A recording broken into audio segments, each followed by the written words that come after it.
Dandruff is a common condition that is not dangerous or contagious, meaning it does not spread from person to person. While dandruff certainly isn't something to be ashamed of, many people find it socially awkward to see white flakes of visible dandruff on their hair and clothes. Dandruff is caused by a number of factors, and you would be surprised to know that approximately half of the world's adult population is affected by dandruff. So you should never feel alone, as this is a very common problem and affects many people. In this video, we will discuss what is dandruff, the factors that can lead to dandruff, and then we will jump on to the treatment part. In the end, I will also discuss 2 very effective home remedies for treating dandruff. So make sure to watch the video till the end. Also, I have left timestamps for all of the subtopics in the video, so if you want to jump on a particular part of the video, just slide your pointer on the video's timeline. Now let's begin. Dandruff is a skin condition that mainly affects the scalp, but it's not uncommon for people to discover dandruff flakes in their eyebrows, around their ears, and along the sides of their nose. To understand dandruff in a better way, you will have to first understand about a condition in dermatology known as seborrhoeic dermatitis. Seborrhoeic dermatitis, also known as seborrhea, is a long-term skin disorder. Symptoms include red, scaly, greasy, itchy and inflamed skin. Areas of the skin rich in oil-producing glands are often affected, like face, chest, or scalp. Now, if you look at the term itself, you would understand half of its meaning. Seborrhea is made up of 2 words, sebum and rhoea. Sebum is the oily secretion of the glands present in your skin, and the word rhoea is derived from the Greek word meaning flow. Now, dermatitis is also made up of 2 words, derma meaning skin and itis meaning inflammation. So seborrhoeic dermatitis basically means an inflammation of the skin in which seborrhea occurs, or excessive production of sebum occurs. Now, seborrhoeic dermatitis can affect many areas of the skin, like your face, area around your eyebrows, around your ears, as well as the scalp. Basically any area of the skin that has lot of sebum producing glands known as sebaceous glands. Now, what's the link between seborrhoeic dermatitis and dandruff? Well, dandruff is just a milder form of seborrhoeic dermatitis. Yes, when seborrhoeic dermatitis occurs in a mild form without excessive itching, redness and scaling of the scalp, it is known in simple terms as dandruff. Now, one of the most important cause of dandruff is a fungus known as malassezia, also known as pityrosporum. Now, this fungus is a normal commensal of our skin, meaning it is a harmless organism and lives in the glands of our skin, and normally doesn't lead to any problems. But in people with dandruff, the levels of malassezia are increased by 1.5 to 2 times its normal level. The fungus malassezia, particularly Malassezia globosa, that metabolizes triglycerides present in the sebum by producing an enzyme known as lipase. This results in the production of a compound known as oleic acid. Now, oleic acid is a fatty acid, and it is shown to induce a dandruff-like condition which is ultrastructurally identical to dandruff. Now, as many of you know, our skin cells are continuously shed from the top layers and new ones are added to the bottom ones. And usually it takes about 40 to 50 days for the cells from the bottom layer of skin to reach the topmost layer. But in people with excessive levels of this fungus malassezia, the skin turnover rate is reduced to less than 7 days. The result is that dead skin cells are shed in large oily clumps which appear as white or greyish flakes on the scalp, skin and clothes. And this is a basic reason for dandruff.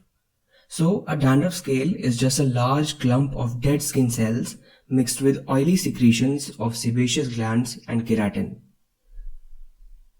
So now you know what is dandruff and why whitish flakes of dandruff are produced. Now let's jump over to the treatment part of dandruff, and before we start with the medical treatment, let's have a look at some of the lifestyle changes and tips you should keep in mind if you have dandruff. Soften and remove scales from your hair. Apply mineral oil or olive oil to your scalp. Leave it in for an hour or so, and then comb or brush your hair and wash it. The products that I recommend are olive oil from ORS and herbal mineral oil from Khadi. Second tip is to avoid harsh soaps and use a moisturizer so as to keep your skin hydrated, which prevents dryness. Third tip is to avoid hair styling products. Stop using hairsprays, gels and other styling products while you're treating this condition. The number 4 tip is to avoid skincare and hair care products that contain alcohol. These can cause the disease to flare up. Now let's look at the medical treatment of dandruff. The medical treatment is very simple, usually consisting of only medicated shampoos, lotions and creams. But the problem with the medical treatment is that most people do not complete the whole duration of the course of the treatment. Most of the treatment regimes for dandruff have to be consistently followed for at least 2 to 3 months for complete eradication and to prevent future recurrences. With that said, let's look at the first line of treatment that is used for dandruff, which is medicated shampoos. Now, medicated shampoos which contain antifungal and anti-inflammatory drugs are most commonly used to treat dandruff. Shampoos containing compounds like ketoconazole, zinc pyrithione, pyroptonolamine, cyclopyroxolamine, selenium sulfide, sodium sulfacetamide, topical terbinafine, and ichthyolpale are most effective in treating dandruff. These compounds have antifungal properties and they reduce the number and proliferation of Malassezia fungus on your scalp. I have selected some of the best shampoos among them all, which mostly contain zinc pyrithione, cyclopyroxolamine and selenium sulfide, as these have been proven by several studies to be the most effective compounds in treating dandruff. All the links to these products are in the description below. Now these shampoos have to be applied twice weekly for the first 4 weeks and then only once weekly as a maintenance therapy for the next 1 to 2 months. While applying these shampoos, make sure to leave them for 3 to 5 minutes in your hair so it can have its maximum antifungal effect. The next category of medication that is used in this treatment are lotions of similar compounds that you can apply on your scalp and leave them on. So they are also known as leave-on lotions. They usually contain zinc pyrithione, cyclopyroxolamine and other antifungal compounds. These lotions are applied twice daily on the scalp for at least 4 to 6 weeks. Now almost 75 to 80% of people with dandruff will experience good response with these antifungal shampoos and lotions alone. If you have excessive flakes of dandruff and also deposits of white flakes on your scalp that are tough to remove, you should consider using shampoos like the Neutrogena T-Sal 3% which contains salicylic acid. This will help you to get rid of the flakes much easier. If you are not getting relief from the above treatment, you can use hair washes that contain a mild steroid like fluocinolone. This helps to control the inflammation in the scalp that is also an important reason why dandruff occurs. If all these topical medications don't work, you can also consult your dermatologist for taking oral drugs like antifungal itraconazole. To control the skin inflammation and turnover rate, Accutane or isotretinoin is also used, but it is a prescription-only drug and has some side effects. Now, like I said, in the end, we will discuss 2 very effective home remedies for dandruff. While there are plenty of over-the-counter products designed to treat dandruff, natural remedies can be just as effective. Number 1 is using tea tree oil.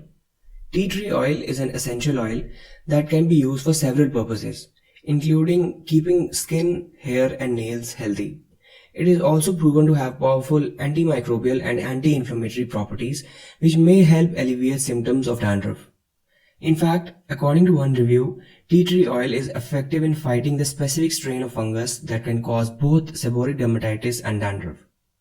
A 4-week study examined the effects of tea tree oil on dandruff by treating 126 people daily with a shampoo containing either 5% tea tree oil or a placebo. At the end of the study, the tea tree oil reduced the severity of symptoms by 41% and decreased greasiness and itchiness. Number 2 is using coconut oil. Well known for its multiple health benefits, coconut oil is often also used as a natural remedy for dandruff. Coconut oil helps to improve skin hydration and prevents dryness, which reduces symptoms of eczema and dandruff. So guys, these were 2 very effective home remedies for treating dandruff. I hope you liked the video.